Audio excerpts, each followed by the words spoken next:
אמא ואבא, אחותי ואחי, חבריי בצה"ל. אני החייל גלעד בן נועם שליט. יש לי תקווה גדולה שאני אשתחרר כבר מהכלא. עדיין יש בי עוד כוחות כדי ללמוד ולעשות. לא מפחד, לא מגופי, יש לי תמנים צחוק ופרי. לא לעולם לא אשבר, תמיד אמשיך וארחם. היינו באירוע של מחאה בתאריך של היום הולדת שלו, והרגשנו שהמחאה צריכה להיות כאן מול בית ראש הממשלה, היא צריכה להיות רצופה כל הזמן. אמרנו שאם יהיה לנו מספיק אנשים שיעזרו לנו, נוכל להציב פה אנשים שישבו פה מהבוקר עד הלילה, 7 ימים בשבוע, שראש הממשלה להציק לו, שכל פעם שהוא יוצא מהבית וכל פעם שהוא נכנס הוא יראה והוא יזכור שזה משהו שהוא חייב לעשות. התחלנו לדבר על זה וכל מיני אנשים אמרו וואי זה רעיון טוב, אבל אף אחד לא עשה אותו. ואז יום אחד פשוט שלחנו מייל, מי מוכן להצטרף לרעיון הזה, לבוא אחת לשבועיים לשעתיים. ואמרנו אם יהיו לנו הרבה אנשים שיחזרו אלינו במייל אנחנו נראה אם זה בכלל אפשרי. בתוך 5 שעות הגיעו אלינו מעל 100 אנשים שאמרו שהם מוכנים לבוא לפה לשעתיים, וראינו שאנחנו יכולים להתחיל לשבץ אנשים במשמרות, וככה זה התחיל. הגענו לפה, היה לנו שולחן ו2 כיסאות, עצומה ושלט של הימין. אני רוצה להגיד לכם שבשלט, כשעלינו, הכנו שלט שיש בו מקום רק ל3 ספרות. כי זה היה 812, הגענו כשזה היה 812 ימים, והבאנו רק, היה רק מקום, השלט הזה הוא כבר חדש, הוא ארוך יותר, שנכנסות 4 ספרות. לא האמנו שנגיע ל1000 ימים. חשבנו שאנחנו כאן חודשיים, והוא כבר יחזור. אל שמש של אהבה, שובה הביתה, שובה הביתה, אל השלום התקווה, אל אמא שמחכה. כאן מאגר של מתנדבים נאמנים שמגיעים ומתחזקים את האוהל ומגיעים מכל קצוות הארץ. כמו שראיתם היום היה מהזוג מהערבה שהגיע, ומגיעים לנו מהצפון, מחיפה ומכל המקומות מגיעים הנה מתנדבים. מה חושבת משפחת שליט על הרעיון? האם הם מגיעים לאוהל? המשפחה, קודם כל היא הייתה פה 10 ימים, בדיוק לפני שנה, הם היו פה ברצף 10 ימים, 10 ימים האחרונים של אולמרט, בתקווה לשכנע אותו להחזיר את גלעד שליט לקראת סוף הקריירה שלו. הם לא באים באופן מסודר, אני לא יכולה להגיד, אבל מדי פעם גם מתנדבים שלנו מדווחים שהם היו, וגם אנחנו נפגשנו איתם פה. עשינו פעם פה איזושהי הרצאה, מפגש, ונועם שליט הגיע. 3 נערים שהגיעו להתנדב באוהל במסגרת מחויבות אישית מבית הספר, החליטו שבמקום לחכות בתוך האוהל שאנשים יבואו ויחתמו, לצאת לרחוב ולהתחיל להחתים עוברי אורח על העצומה לשחרור גלעד שליט. תמונות רודפות לא נותנות מנוחה, עברו שנים ומבלי שנרגיש, מנהר אלמוני הפכת לאיש, בתוך חור שחור במקום לא נודע, חייל פשוט שהופך לאגדה, כותב, יושב, כואב, חושב, גלעד העם זוכר ולא עוזר.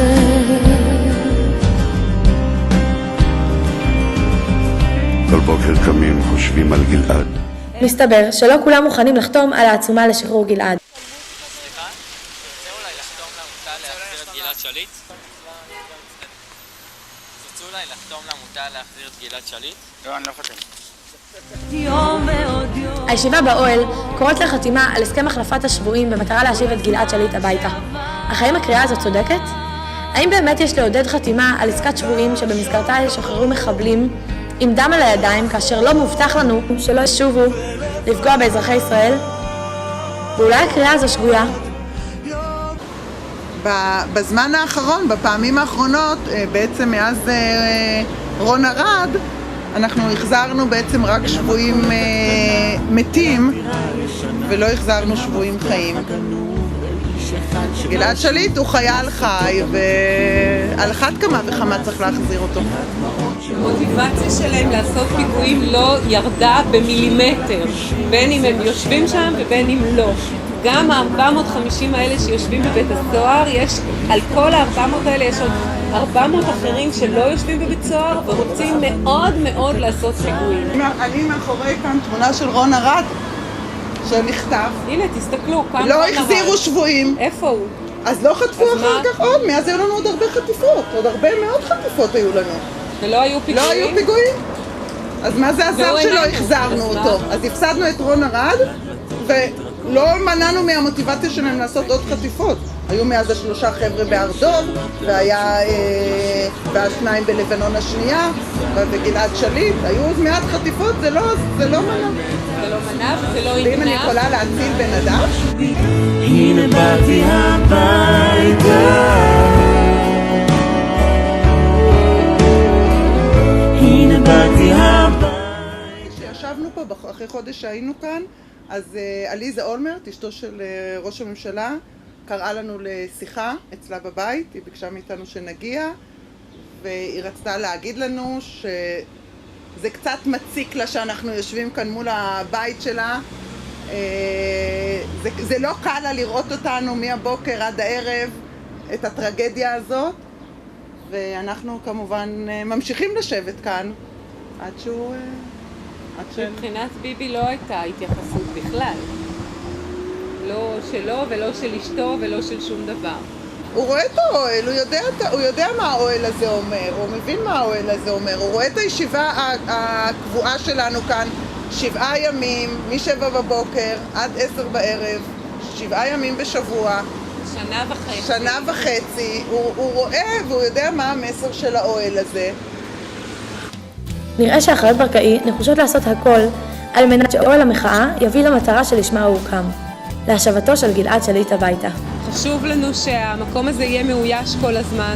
חשוב לנו להגיד שאנחנו לא זזים מפה ולא מוותרים לראש הממשלה. אנחנו רואים בו את האחראי המרכזי להחזרת גלעד שליט, וכל מי שמסכים איתנו וחושב שזה המסר הברור שצריך להתמקד בו, צריך פשוט לבוא לכאן, לכתוב לנו מייל ולבוא לכאן בשעות שנוח לו, ואנחנו באמת היינו מאוד רוצים שלא נצטרך יותר להיות פה. יכולתי לשנות דברים שקרו כבר, הייתי מחזיר אותך לפה, עד שהכל יחלום. לאחרונה נראה שההיענות להתנדבות באוהל הולכת ונחלשת. לא פעם קרה שהאוהל ניצב ריק. הולכי רגל ונהגים עוברים ורואים את האוהל מרוקן מאדם. בתגובה למצב זה פרסמו האחיות ברקאי מכתב לציבור המתנדבים. אדמתי, ילדייך גדלים, אדמה, אדמתי, הם אלייך קוראים. את כל האהבה שיש רק לך מבטיחים, על גבולותייך קדושתך לשמור נשבעים. ושבו בנים לגבולם, השיבי את כל ילדייך, לתת את דמם. אז מה אפשר לעשות כדי למשוך מתנדבים לאוהל? יעל ורותי סיפרו לנו על הרעיון שעומד בפתח. אז אנחנו חשבנו כדי באמת ככה שהמקום הזה לא כאילו ייראה שהוא כבר חלק קבוע מהנוף, וגם ככה לעורר את ראש הממשלה, לצפות את כל האוהל בשחור, מבפנים ומבחוץ, ולכתוב שלט גדול, סליחה שאני חי. ושבו בנים לגבולם, השיבי את כל ילדייך, לתת את דמם את נפשך.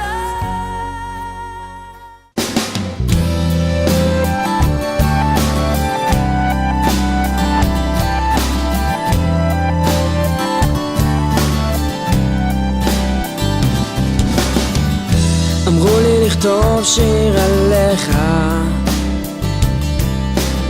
שתאר את הכל בגדול, את הכאב שחווינו בלעדיך. כדי להחזיר אותך נעשה את הכל. ואילו יכולתי לשנות דברים שקרו כבר, הייתי מחזיר אותך לפה, עד שהכל יהיה חלום.